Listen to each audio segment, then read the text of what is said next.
Assalamu alaikum. Explain the evidences of evolution by fossil record and comparative anatomy.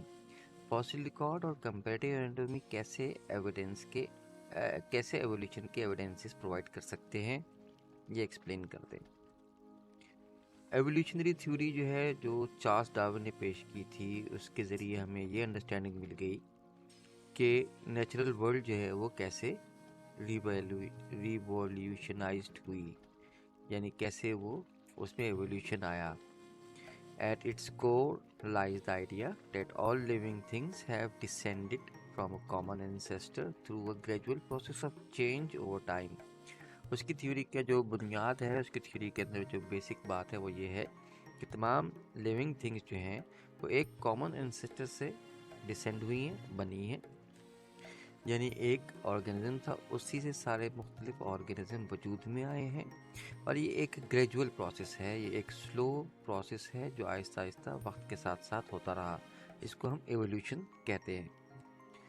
मगर Charles Darwin की ये theory जो है, ये कैसे सच साबित हो सकती कि या उसके बारे में उसको सच कैसे माना जा सकता है, इसे दो बातों से हम इसको प्रूव कर सकते हैं। पहला है द फॉसिल रिकॉर्ड और दूसरा है comparative anatomy.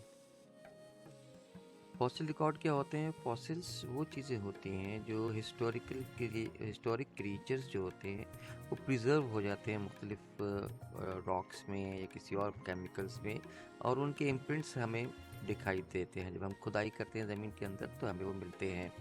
These are the preserved imprints of a historic creature. Each fossil is like a snapshot in time, captures a glimpse of an organism that once lived and breathed millions of years ago. जितने भी fossil मिलते हैं जो कि किसी भी organism, चाहे वो प्लांट हो या एनिमल हो, उसका एक लिहाज से स्नैपशॉट इन टाइम है, यानी जिस वक्त वो जिंदा थे उस वक्त वो फॉसिलाइज हो गए थे। तो उनकी ज़िंदगी का वो जो लम्हा है वो उस फॉसिल में स्नैपशॉट हो गया या कैप्चर्ड हो गया। और इसमें हम ये देख सकते हैं कि वो जानवर या वो पौधे जब कभी हज़ारों लाखों मिलियन साल पहले ज़िंदा थे तो किस शक्ल पे थे। कुछ फॉसिल जो होते हैं उनको हम ट्रांजिशनल फॉसिल कहते हैं। ये वो फॉसिल हैं जिनको हम कह सकते हैं कि ये मिसिंग लिंक हैं। The fossil record isn't neat and tidy progression from simple to complex organism। यानी जब हम फॉसिल्स निकालते हैं और देखते हैं तो हमें ऐसे नहीं मिलता कि पहले ओरिजिनल ऑर्गेनिज्म था, फिर उसके बाद वो थोड़ा इवॉल्व हुआ, कॉम्प्लेक्स हो गया, फिर और इवॉल्व हुआ और कॉम्प्लेक्स हो गया। इस तरीके से फॉसिल हमें स्टेप बाय स्टेप नहीं मिलते। तो जो फॉसिल हमें मिल जाते हैं वो बेसिकली मिसिंग लिंक के तौर पे यूज़ होते हैं कि एक हमें ऐसे मिला, फॉर एग्जांपल थोड़े अरसे के बाद जो हमें फॉसिल मिला वो बहुत ज़्यादा डेवलप था, तो हम उनको मिसिंग लिंक के तौर पर देखते हैं, जो कि मुख्तलिफ ग्रुप ऑफ क्रीचर जो इस वक्त दुनिया में मौजूद हैं उनके दरमियान जो गैप्स हैं उसको ब्रिज अप करते हुए नज़र आते हैं। एग्जाम्पल में हम देखते हैं कि आर्कियोटेरिक्स एक है, ये वो फॉसिल है जो कि एक फेदर्ड डायनासोर था, और ये मिसिंग लिंक के तौर पे हम इसको यूज़ करते हैं। ये एक ट्रांजिशनल फॉसिल है। उसमें क्या था, इस आर्कियोटेरिक्स जो एनिमल था वो बेसिकली एक रेप्टाइल था जिसके क्लॉ थे और टीथ थे, मगर वो उसके विंग भी थे, यानी फेदर्ड भी था। तो ये एक ऐसा रेप्टाइल जो कि बर्ड में कन्वर्ट हो रहा था, उसका फॉसिल हमारे पास है। इससे हम ये समझ गए कि बर्ड्स जो हैं उनका ओरिजिन रेप्टाइल से हुआ था। इसके बाद टिकटैलिक है, ये एक फिश लाइक टेट्रापॉड है जिसके स्टडी लिम्स और नेक हमें ये बताते हैं कि ये आहिस्ता आहिस्ता टेरेस्ट्रियल लैंड एनिमल में कन्वर्ट हुआ।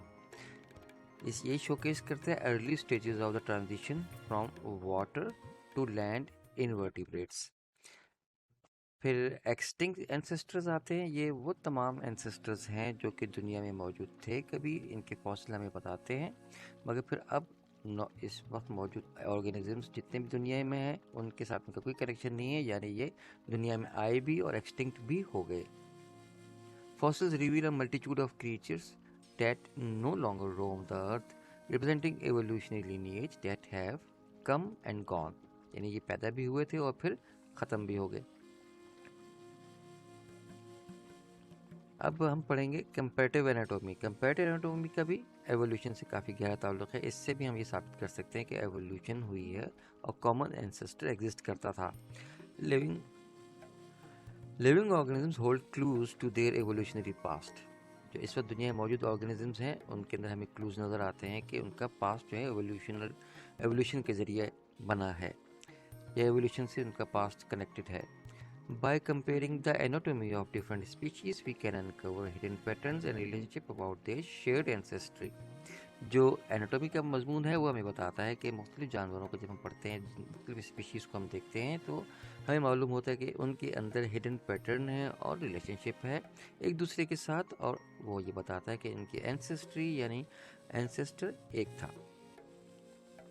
ये तीन तरीके से हम देखते हैं, एक है होमोलोगस स्ट्रक्चर, दूसरा है वेस्टिजियल स्ट्रक्चर, तीसरा है एम्ब्रियोनिक डेवलपमेंट। होमोलोगस स्ट्रक्चर्स में हम क्या देखते हैं कि ऑर्गेनिजम्स के जो मुख्तलिफ स्ट्रक्चर्स हैं वो मुख्तलिफ फंक्शन कर रहे हैं, मगर जब एनाटॉमी हम उनकी पढ़ते हैं तो नज़र आता है कि वो देखने में एक जैसे हैं, यानी किसी एक कॉमन ओरिजिन से ये पैदा हुए थे। एग्जाम्पल इसकी है, जो इंसान के हाथ में 5 उंगलियां हैं, पाँव में 5 उंगलियां हैं, जिसको हम कहते हैं पेंटाडेक्टाइल लिम्स, इसमें 5 डिजिट्स होती हैं। ये सब हमें बैट्स में भी नज़र आती हैं, व्हेल्स में भी नज़र आती हैं एनाटॉमिकली, और बर्ड्स में भी नज़र आती हैं, मगर इन सब के फंक्शन अब अलग अलग हो चुके हैं। These are the structures that share a common origin but may have evolved to serve different functions. The pentadactyl limb, with its 5 digits, found in humans, bats, whales, and birds, is a classic example. While their appearances and functions have diverged, their underlying bone structures tell about the common ancestors. Function उनका diverge हो चुका है, अलग हो चुका है, मगर जो अंडरलाइंग बोन स्ट्रक्चर को बताता है कि ये एक कॉमन एंसेस्टर से ये सारे के सारे इवॉल्व हुए हैं। वेस्टिजियल स्ट्रक्चर्स, ये कौन से स्ट्रक्चर्स हैं? ये वो रेमिनेंट्स ऑफ फीचर्स हैं, यानी बाकियात हैं, जो कि कभी फंक्शनल थे हमारे एंसेस्टर्स में या कुछ जानवरों के एंसेस्टर्स में, मगर अब अपना ओरिजिनल पर्पस वक्त गुजरने के साथ साथ भूल चुके हैं या उनका पर्पस ख़त्म हो चुका है। इसकी मिसाल इंसान के अंदर अपेंडिक्स की है, जो पहले कभी किसी काम आता था, शायद वो घास वगैरह को हजम करने के काम आता था, अब उसका काम ख़त्म हो चुका है, तो ये अपेंडिक्स भी काफ़ी रिड्यूस्ड फॉर्म में नज़र आएगा, नॉन फंक्शनल होगा, मगर मौजूद है, रेमिनेंट है, बाकियात हैं। इसी तरह जो बर्ड उड़ नहीं सकते उनके अंदर विंग बोन नज़र आएंगी, और इन दोनों में टेल बोन भी नज़र आएगी, हालांकि इनकी टेल किसी काम की नहीं है, इंसान के अंदर भी टेल बोन होती है। और ये दोनों एग्जाम्पल्स हैं एवोल्यूशनरी रेमिनेंट्स के। तीसरा जो कंपैरेटिव एनाटॉमी है उसमें हम देखते हैं तो एम्ब्रियोनिक डेवलपमेंट को कंपेयर करते हैं तो हमें नज़र आता है कि बहुत से जो ऑर्गेनिज्म हैं उनके एंसेस्टर सेम थे।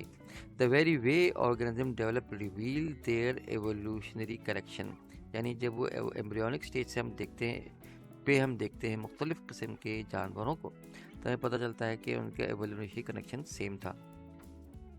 The early embryos of diverse vertebrates from fish to human, यानी मछली में भी जो एम्ब्रियो होता है उसके अर्ली स्टेज देखें और इंसान के जो एम्ब्रियो होते हैं उसकी अर्ली स्टेज देखें, वो रिमार्केबली सिमिलर होते हैं। इससे ये हिंट मिलती है कि इनका जो डेवलपमेंटल प्रोग्राम है वो एक कॉमन एंसेस्टर से आया है, यानी तमाम वर्टिब्रेट्स का एंसेस्टर कोई एक ही ऑर्गेनिज्म यानी जानवर है। That is all, thank you very much, अस्सलाम वालेकुम।